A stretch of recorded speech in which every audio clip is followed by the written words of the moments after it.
ایک آدمی کو پتہ ہے کہ بازار قصابوں سے بھرا ہوا ہے، ہر آدمی گزرنے والی عورت کے ایک ایک عضو کو آنکھوں کے ترازو میں تولتا ہے اور 20 تخیلات پاس کرتا ہے، 20 سینٹنس پاس کرتا ہے۔ جب ایک بے پردہ عورت گزرتی ہے تو آگے قصاب، انسانوں کے روپ میں حیوان، غلاف بشر میں خلاف بشر، وہ تو اس کے روئیں روئیں کو تیز دھار آنکھوں سے ٹٹول لیتے ہیں۔ ایک آدمی جانتا ہے کہ میں جہاں سے بیوی کو لے کے جا رہا ہوں وہاں سارے اس قسم کے بدقماش بے غیرت لوگ بیٹھے ہیں، پھر اپنی بیوی کو سجا کے وہاں سے بازار سے گزرتا ہے۔ یہ دیوس ہے۔ اور حدیث پاک میں آتا ہے دیوس حرم میں بھی دفن ہو جائے جنت میں نہیں جائے گا۔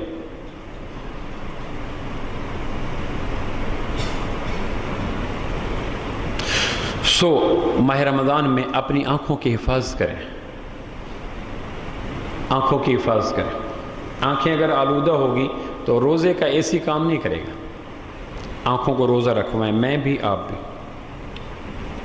زبان کو روزہ رکھوائیں، زبان کے غلط بول روزے کو پھاڑ دیتے ہیں۔ آپ فرمائیں روزہ ڈھال ہے، ڈھال کہتے ہیں لوہے کے لباس کو، عرب ڈھال پہنتے تھے جنگ کے اندر، تو پھر تیر، تلوار، نیزہ، کوئی بھی چیز اس آدمی کے گوشت تک اثر نہیں کرتی تھی۔ آپ فرمائیں روزہ ڈھال ہے، آدمی کی روح تک کوئی چیز باہر کی اثر نہیں کرتی۔ ہاں آدمی پھاڑ ڈالے تو کوئی اس کا اپنا قصور ہے۔ ایک آدمی اپنی زرہ کو پھاڑ ڈالے تو پھر تیر بھی جائے گا، تلوار بھی جائے گا، نیزہ بھی جائے گا۔ اور روزے کو پھاڑتا ہے غیبت، ڈھال کو پھاڑ دیتی ہے۔ اللہ کی شان کے روزے کے عالم میں زمزم نہیں پیتا، روزے کے عالم میں شہد کا قطرہ نہیں لیتا، روزے کے عالم میں عجوہ کھجور نہیں کھاتا، روزے کے عالم میں دوسرے کا گوشت کھا لیتا ہے۔ اس کو کہتے ہیں کلابی تقوی۔ کلابی تقوی کیا ہے؟ کلب کہتے ہیں کتے کو، عربی میں کتے کو۔ کتے کا کیا مزاج ہوتا ہے؟ پیشاب کرنے کے لیے جائے گا تو ٹانگ اٹھا لے گا تاکہ چھینٹ نہ پڑے۔ ایک طرف اس کی احتیاط کا یہ عالم ہوتا ہے، اور فارغ ہو کہ کسی مردار کو کھانا شروع کر دے گا۔ لوگ کہیں گے یہ تقوی کا کیا عالم ہے؟ ابھی 1 سیکنڈ پہلے اس نے ٹانگ اٹھا کے پیشاب کی تاکہ چھینٹ پڑ گئی تو میرا وجود ناپاک ہو جائے گا۔ ایک طرف تقوی کا یہ عالم، اور فارغ ہوتے ہی کسی مرے ہوئے گدھے کو، کتے کو کھانا شروع کر دیا، اس کو کہتے ہیں کلابی تقوی۔ نہ میں زمزم نہیں پیتا، مجھے روزہ ہے۔ نہ بھائی نہ، میں عجوہ کھجور نہیں کھاتا، مجھے روزہ ہے۔ ہاں کسی بھائی کا گوشت کھلانا ہو تو گھنٹوں بٹھا دیں۔ غیبت شروع، غیبت سے حدیث پاک میں آتا ہے 5 چیزوں سے روزہ ٹوٹ جاتا ہے، ان میں سے غیبت بھی ایک ہے۔ اور میں نے بارہا آپ سے عرض کیا غیبت 4 چیزوں کا نام ہے، پھر میں عرض کر دیتا ہوں۔ ماہ رمضان میں تقوی کہتے ہیں گناہوں کو چھوڑنا۔ نیکی کرنا اتنا مشکل نہیں ہے، گناہوں کو چھوڑنا مشکل ہے۔ سبحان اللہ کہنا، درود کی تسبیح پڑھنا، استغفار کی تسبیح پڑھنا، یہ کوئی مشکل نہیں ہے۔ غیبت چھوڑنا یہ مشکل ہے۔ فرنٹ سیٹ پہ سونے سے ڈرائیوروں کو نیند آتی ہے نا؟ پھر ڈرائیوروں کی برکتیں 72 سواریوں تک جاتی ہیں، کیوں جی؟ اور پھر ان کی چیخ پکار قابل دید ہوتی ہے، اس لیے لکھا ہوتا ہے فرنٹ سیٹ پہ سونا، بولو جی کیوں منع ہوتا ہے؟ کہ وہ ایک میسج جاتا ہے ڈرائیور کی آنکھ میں گرد و پیش سے نا، تو تہجد گزار لوگ رات کے پچھلے پیر جاگے ہوئے، فطری بات ہے۔ تو میں یہ عرض کر رہا تھا کہ غیبت روزے کو توڑ دیتی ہے، ایک حدیث میں آتا ہے بس 40 کبیرہ گناہ صرف زبان سے نکلتے ہیں۔ اس لیے حدیث پاک میں جو خاموش رہا نجات پا گیا۔ حدیث پاک میں آتا ہے روزانہ 360 جسم کے اعضاء زبان سے کہتے ہیں اتق اللہ فینا، اللہ کے واسطے سنبھل کے رہنا، تو بچی ہم بچیں گے، تو گری ہم پکڑے جائیں گے۔ حدیث پاک میں آتا ہے میں نے خواب میں دیکھا ایک آدمی جنت کی دہلیز پہ قدم رکھ دیا اور اگلا قدم جنت کے اندر ہونے تھا، تو اچانک اس کو پکڑا فرشتوں نے اور گھسیٹا اور جہنم میں جا کے پھینک دیا۔ میں نے کہا 2-4 ہاتھ جب کہ لب بام رہ گیا۔ قسمت خدا کی دیکھیے ٹوٹی کہاں کمند، 2-4 ہاتھ جب کہ لب بام رہ گیا۔ جنت کی دہلیز پہ قدم رکھ چھوڑا اور پکڑا ہاتھ اور جہنم کی گہرائیوں میں ڈال دیا۔ میں نے کہا کیا ہوا؟ کہ زبان کے بول نے جنت کی دہلیز سے اٹھا کر جہنم کی گہرائیوں میں پھینک دیا۔ تلوار کا زخم اس کو ہیل اپ کرنے کے لیے ڈریسنگ ہے، زبان کے زخم نہیں بھرتے اور روح کو گھائل کر دیتے ہیں۔ اس لیے کڑوا اور میٹھا اس کا سب سے زیادہ احساس زبان کو ہوتا ہے، ہڈی نہیں ہوتی، لیکن تلخی اور شیرینی کا سب سے زیادہ احساس زبان کو ہوتا ہے۔ ہلکا سا ترش چیز آتی ہے زبان فوراً اس کا ریکٹ کر دیتی ہے، نکال دیتی ہے ایکس رے. اس طرح کہتے ہیں کڑوے بول کڑوی چیزوں سے بھی زیادہ خطرناک ہوتے ہیں. زبان کی احتیاط کریں میں اور آپ. لگامیں چڑھائیں، کسی عضو پہ اتنی لگامیں نہیں چڑھائیں شریعت نے مینوفیکچرنگ کے اعتبار سے جتنی زبان پہ چڑھائی ہیں. آنکھ پہ 2 وائپر ہیں اور تو کچھ نہیں، لیکن زبان پہ پہلے 32 لاک لگائے اور پھر اوپر ایئر ٹائٹ قسم کے 2 ہونٹ لگائے. جہاں جتنا سرکش جانور ہو اس کو لگامیں زیادہ چڑھائی جاتی ہیں. گھوڑے والوں سے پوچھیں، عام گھوڑا تو 1 لگام کافی ہے، تھوڑا سرکش ہو تو اگلے پاؤں میں بھی رسے ڈال دیتے ہیں، زیادہ سرکش ہو تو پچھلے پاؤں میں بھی رسے ڈالے ہوتے ہیں. وہ کہتے ہیں یہ بڑا سرکش باغی گھوڑا ہے، اس لیے اس کی چاروں ٹانگوں کو بھی قابو کرنا پڑا، لوہے کا لگام ڈالنی پڑی. تو قدرت کے نزدیک جسم انسانی میں سب سے سرکش عضو زبان ہے، اور زبان میں سب سے کڑوی چیز غیبت نکلتی ہے. غیبت کس کو کہتے ہیں؟ 4 چیزوں کو. اللہ کے واسطے ایک روزہ تو ہم غیبت کے بغیر کرنے کی کوشش کریں، میں بھی آپ بھی. دیکھو نا، بھوک میں کھانا ضروریات میں ہے، غیبت ضروریات میں تو نہیں ہے نا، فضولیات میں ہے نا، تعیشات میں بھی ہے نا. غیبت اگر نہ کی جائے تو مسئلہ تو کوئی نہیں، لیکن کھانا نہ کھایا جائے تو سارا انٹرنل سسٹم بیکار ہوتا ہے، اندر تک اس کی بازگشت جاتی ہے. لیکن غیبت نہ کی جائے تو کوئی قیامت تو نہیں آتی. ایک ایکسٹرا ذوق کیا ہے نا جو پالا ہے، پیسے دے کر جہنم دی. 4 چیزوں کا نام غیبت ہے. جس کی برائی بیان کر رہے ہیں وہ نہ ہو، جو برائی بیان کر رہے ہیں وہ ہو، برائی بیان کرنے والے کا مقصد رسوائی ہو، اور خواہش یہ ہو کہ میری اس برائی کا برائی ہونے والے کو پتہ نہ چلے. یہ 4 چیزیں مل جائیں، غیبت کا لیکوڈ تیار ہو جاتا ہے. چاہے جو کچھ بھی کریں، میرا مقصد یہ نہیں تھا، میرا مقصد یوں نہیں تھا، میرا مقصد یوں نہیں تھا. شریعت میرے مقصد کا نام نہیں ہے، اپنے وہ معیار رکھتی ہے. جس کی برائی بیان کر رہے ہیں وہ نہ ہو، جو اس کی طرف برائی بیان کر رہے ہیں وہ جھوٹا ہے، وہ شیخی باز ہے، وہ فلاں ہے، وہ ہو. اور تیسرا، خواہشی ہو کہ اس کو رسوا کیا جائے، اصلاح نہ ہو. اور چوتھا، اگر وہ ان دا مین وائل جب گفتگو کر رہے ہیں اور اس کے حصے بکھرے ادھیڑے جا رہے ہیں اور اس کو چیرا پھڑا جا رہا ہے، اس کو آپریٹ کیا جا رہا ہے، اس کی شخصیت کو پاش کیا جا رہا ہے، ان دا مین وائل وہ آ گیا تو فوراً موضوع بدل لیا. یہ 4 چیزیں مل جائیں تو یہ حرم میں کی جائیں، مطاف میں کی جائیں، صحن حرم میں کی جائیں، بیت اللہ کے اندر کی جائیں، غیبت بن جائے گی. سو غیبت سے بچا جائے. غیبت کافر کی بھی ناجائز ہے، مومن تو مومن رہے. میں نے ایک دفعہ لیکچر دیا کلاس میں، میں نے کہا غیبت یہ تو میں نے کہا 2 موقعوں پہ غیبت جائز ہے. تو طلبہ نے کہا شکر ہے. میں نے کہا کیا ہوا؟ کہنے لگے اپنے ذوق کی تسکین کی کوئی راہ تو نکلی نا. شکر ہے، ایسا ٹھنڈا سانس جیسے وہ نیاگرا فال کی ٹھنڈی ہوا نہیں آتی. شکر ہے. میں نے کہا اچھا ابھی صبر کرو. تو زبان کو لگام چڑھائیں، آنکھ کو لگام چڑھائیں، کان کو لگام چڑھائیں. میں نے غلط نہیں سننا. اچھے بھلے آدمی میں محبت ہوتی ہے، کانوں کے اندر سے کچھ باتیں جاتی ہیں، نظام سارا بگڑ جاتا ہے، لہجہ سخت ہو جاتا ہے، ڈیلنگ خراب ہو جاتی ہے، گیو اینڈ ٹیک کا نظام بدل جاتا ہے. کیا وجہ؟ کان کے اندر سے اس کی کچھ خامیاں گئی تھیں اور وہ ختم ہو گئی. دماغ کو کنٹرول کریں. خیالات کا آنا کوئی بری بات نہیں، خیالات کا لانا، اس کو ترتیب دینا، اس کو منضبط کرنا اور اس کو پریزنٹیشن دینا، اس کو سجانا، یہ بری بات ہے. ایک خیال جو آیا ہے تو اس کو پالش کرتے گئے، اس کو بیوٹیفائی کرتے گئے، اس کو سنوارتے گئے، اس کی تراش خراش کرتے گئے، یہ گناہ ہے. اگر کوئی زنا کا خیال آ رہا ہے تو تھوڑی دیر کے لیے ایک آگے بند باندھیں، جہنم. اگر کسی مسلمان کی برائی کا خیال آ رہا ہے تو تھوڑی دیر کے لیے بند باندھے، اس نے کلمہ پڑھا ہوا ہے، قرآن کو اپنی کتاب مانتا ہے، انجیل کو نہیں مانتا، امام کائنات کو آخری رسول مانتا ہے، قادیانی کو نہیں مانتا، بیت اللہ کو اپنا عبادت گاہ مانتا ہے، گرجا گھر کو نہیں مانتا. اتنی خوبیاں بھی تو ہیں نا، تو آگے خامیوں کے آگے کو 1-2 خوبیوں کا بند لگانے کی کوشش کریں. حرام مال کی خواہش ہو رہی ہو تو جہنم کا کھانا، جہنمیوں کا کھانا تھوڑی دیر کے لیے وہ بھی آگے رکھ لیں. تو یہ کچھ کوشش تو کی جائے نا. حدیث پاک میں آتا ہے ایک آدمی کے نماز کے اندر غلط خیال آتے ہیں، وہ اس خیالات کے آگے بیریئر لگاتے ہیں.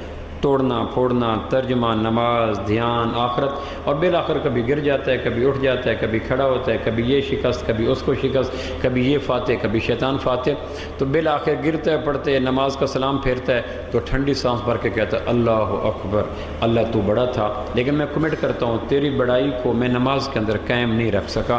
پھر 3 دفعہ کہتا ہے استغفر اللہ استغفر اللہ استغفر اللہ، اور یہ ایک شعوری جملہ ہوتا ہے نماز کے اندر کی جانے والی قباحتوں کو پر کرنے کے لیے۔ محض وظیفہ نہیں ہوتا، اس کے پیچھے ندامت ہوتی ہے، اللہ مجھے معاف کر دے، مجھے معاف کر دے، مجھے معاف کر دے، تیری بڑائی کے آگے میں دکان کی بڑائی لا بیٹھا، وزیر اعظم کی بڑائی لا بیٹھا، صدر کی بڑائی لا بیٹھا، پروردگار مجھے معاف کر دے۔ تو ایک تو نماز میں لڑتا رہا، پھر نماز کے بعد اعتراف جرم کر لیا اور کہہ دیا اللہ تیری بڑائی جس طرح رکھنی چاہیے تھی میں نہیں رکھ سکا۔ تو حدیث پاک میں آتا ہے اللہ کہتے ہیں مجاہد میدان جنگ کے اندر دشمن سے لڑنے کے لیے پینترے بدلتے ہیں، کبھی پیچھے چلا جاتا ہے، اور وہ شکست مقصد نہیں ہوتی، ایک نئے سرے سے پھر حملہ کرنا ہوتا ہے، کبھی دائیں چلا جاتا ہے، کبھی بائیں چلا جاتا ہے۔ تو مجاہد میدان جنگ میں دشمن پر حملہ کرنے کے لیے جس طرح پوزیشنیں بدلتا رہتا ہے، تو جو اس کو عین جہاد میں ثواب ملتا ہے اس نمازی کو بھی وہی ثواب عطا کرو۔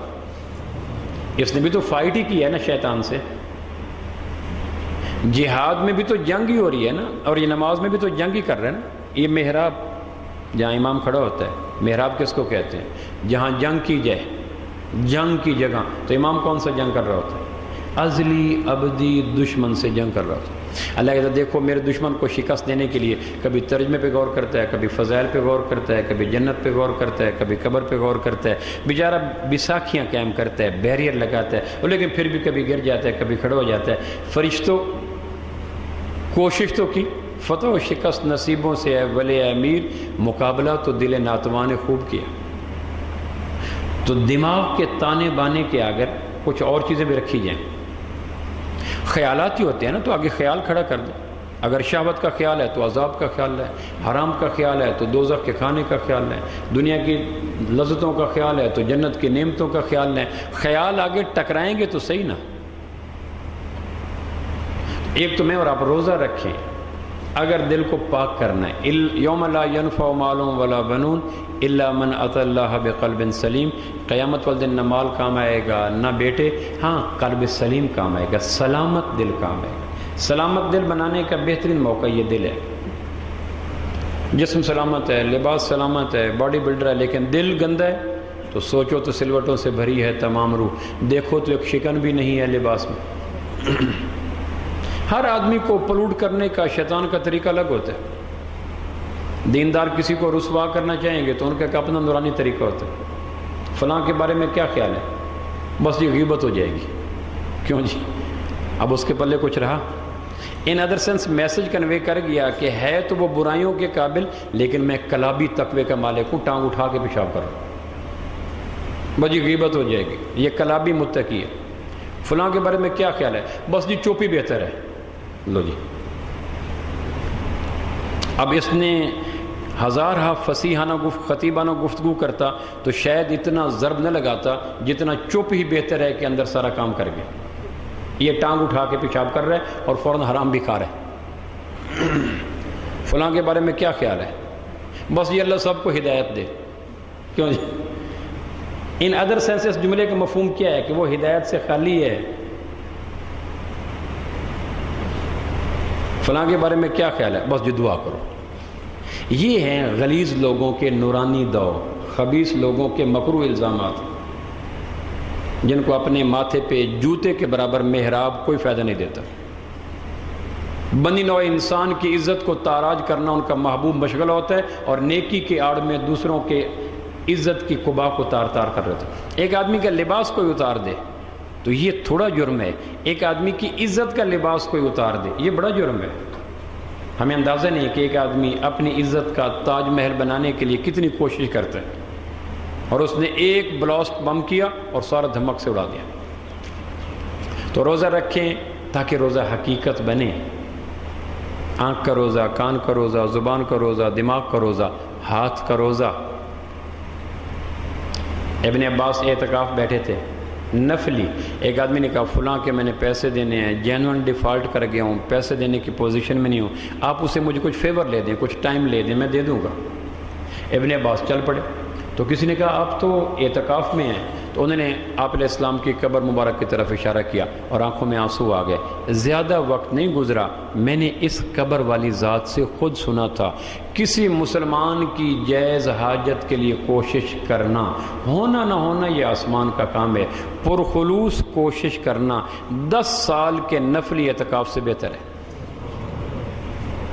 کتنے خوش نصیب ہیں وہ لوگ جن کی قلم کی نوک پہ کئیوں کے کام پڑے ہوتے ہیں، ایک فون پہ کئیوں کی مشقت کے آسانی کے سامان پڑے ہوتے ہیں، اور وہ چکر پہ چکر لگا کے اپنے آپ کو ذلیل کر رہے ہوتے ہیں.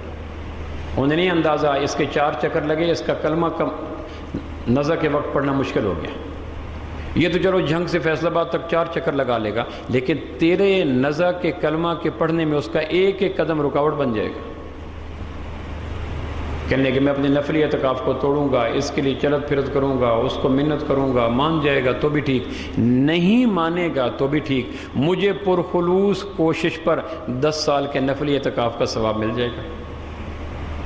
ہم بندوں کے لیے آسانیاں پیدا کریں، بندوں کے لیے شفقتیں پیدا کریں.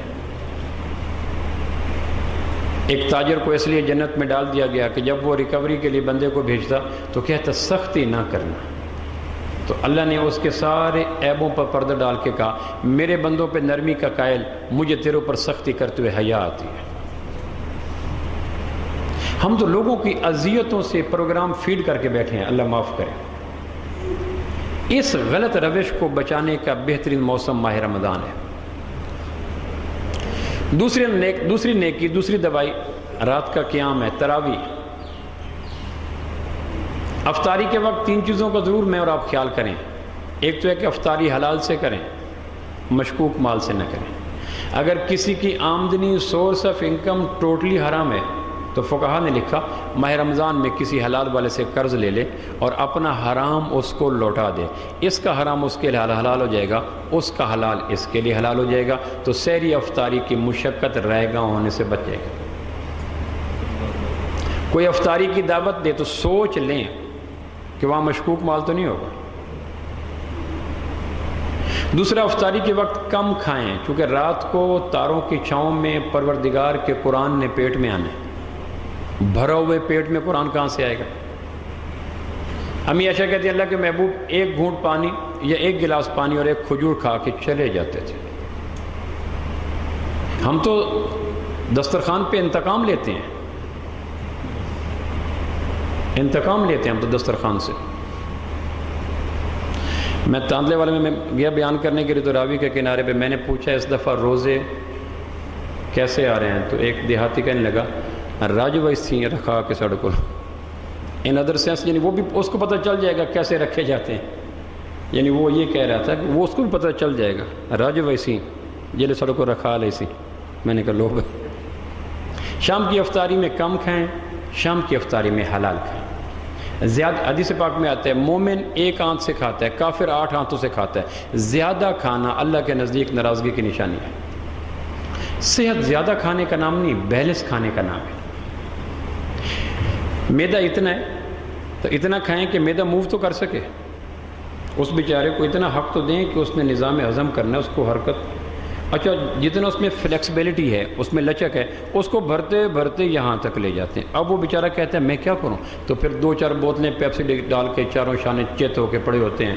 دعا کرو تراویح کے لیے اٹھا نہیں جا رہا. رات کو تاروں کی چھاؤں میں قرآن نے اندر اترنا ہے. حدیث پاک میں آتا ہے بہت زیادہ کھانے کو جی کرتا ہے تو 1 حصہ کھاؤ، 1 حصہ پانی کے لیے، 1 حصہ ہوا کے لیے. ہم کہتے ہیں ہوا اللہ کے سانس طے ہیں، جو اندر جانے وہ باہر نہیں، اور جو باہر آنا ہے وہ اندر نہیں جا سکتا. یہ تو توحید کے خلاف ہے.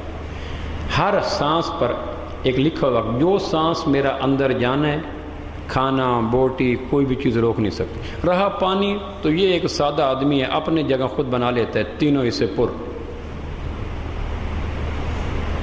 تو رات کو تاروں کی چھاؤں میں جب قاری قرآن پڑھتا ہے تو مت پوچھیں. دن کو روزے نے اندر خوشبوئیں مچائیں، رات کو اللہ کا قرآن اندر نور پھینکتا ہے.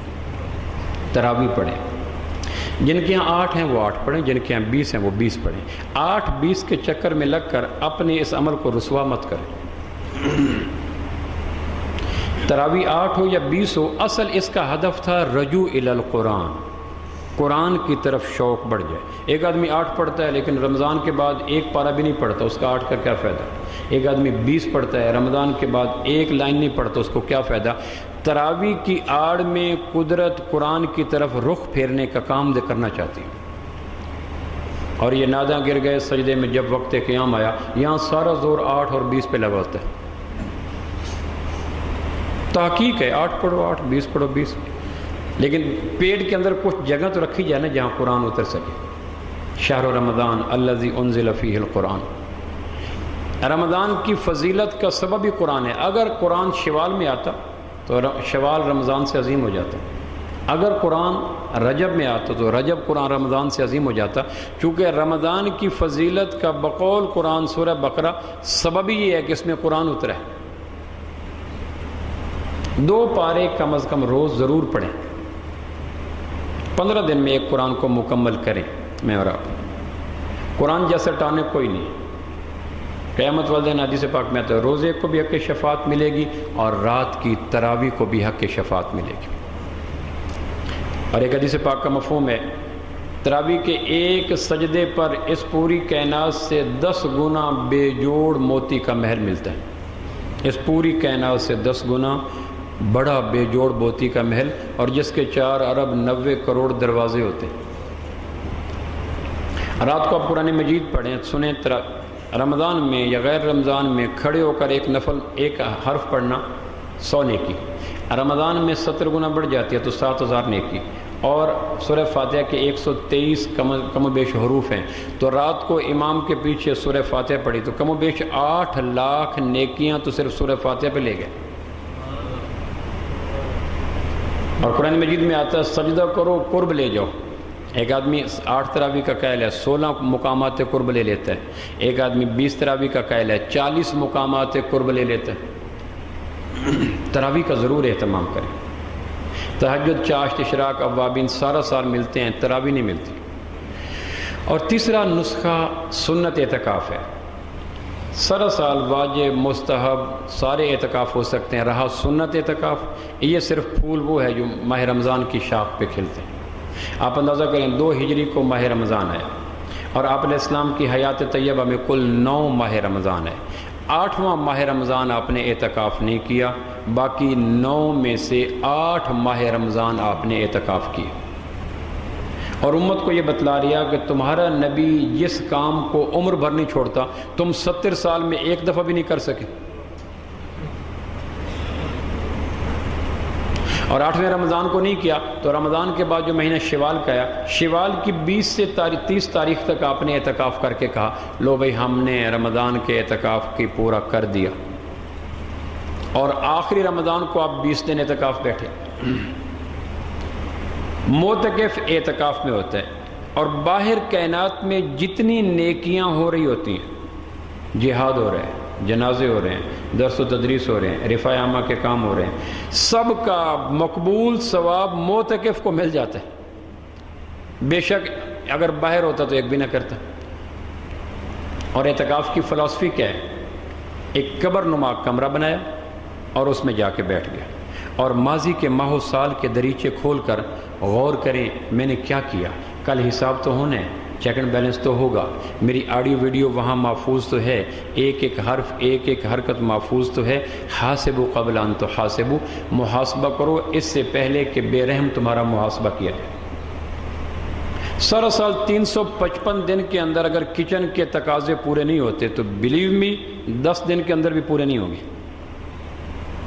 چھوٹی سی قبر بنا کے اس میں خلوت کے بے ریا لمحوں میں بلوغت کے آنے کے بعد زندگی کو سوچیں، کتنی نمازیں رہ گئیں، کتنے لوگوں کے خلاف جھوٹی گواہی دی، کتنوں کی غیبت کی، کتنوں کے قتل کے حق میں گواہی دی، کتنوں کو کیا کیا، کتنوں کو کیا کیا، تو پھر ایک دبستان کھل جاتا ہے، ساری آڈیو ویڈیو کھل جاتی ہے، اور پھر ان کو دیکھتے دیکھتے اعتکاف کے لمحوں میں آنکھوں سے آنسو نکل آتے ہیں۔ پروردگار کہتا ہے معاف کرو معاف کرو، اس نے آنسو نکال دیے، باقی 12 مہینے تو موقع ہی نہیں ملتا اپنے اوپر نظر ثانی کا۔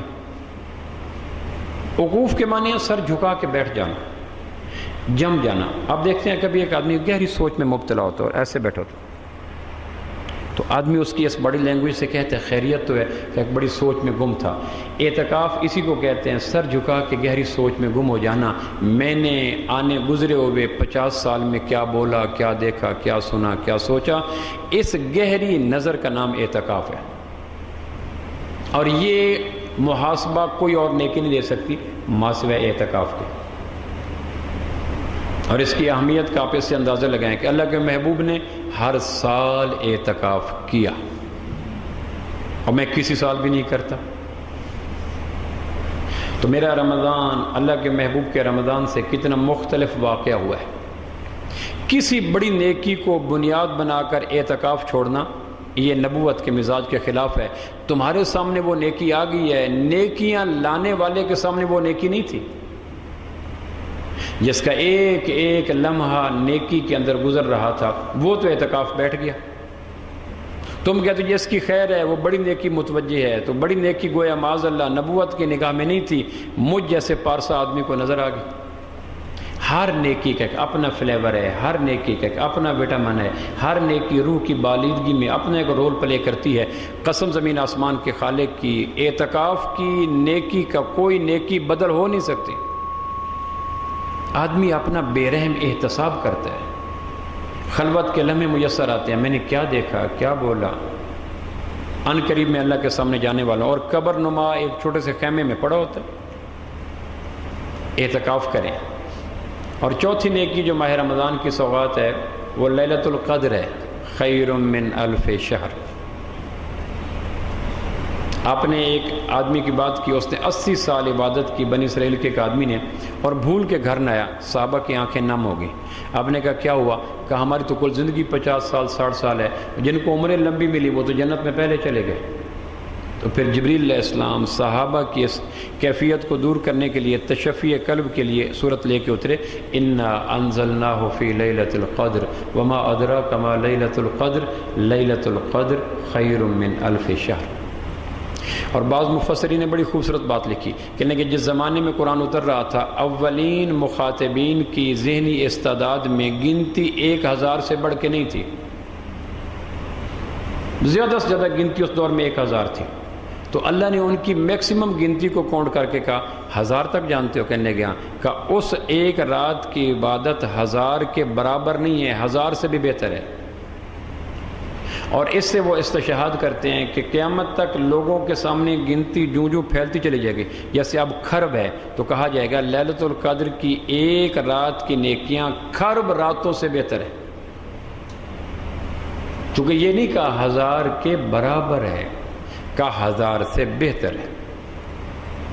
پھر پروردگار نے اور کتنی آسانی فرمائی، بجائے اس کے کہ پورے مہینے میں اس کو چھپا دیتے، نہیں پہلا عشرہ نہیں، دوسرا عشرہ نہیں، تیسرا عشرہ 21 23 25 27 29 لو بھی 5 راتوں میں. اور پھر ایک اور بڑی آسانی کر دی، چونکہ قیامت تک مسلمان بوڑھے بھی تھے، بیمار بھی تھے، غریب بھی تھے، قیدی بھی تھے، مصروف بھی تھے. تو اگر پوری رات جاگنا ناگزیر ٹھہرتا تو بوڑھے لوگ رو پڑتے. پروردگار دین جوانوں کا تھا، پھر ہمیں بتایا کیوں؟ بستر مرض پہ لوگ کہتے پروردگار کاش میں صحت ہوتی رواں دواں تو میں بھی کھڑا ہو جاتا.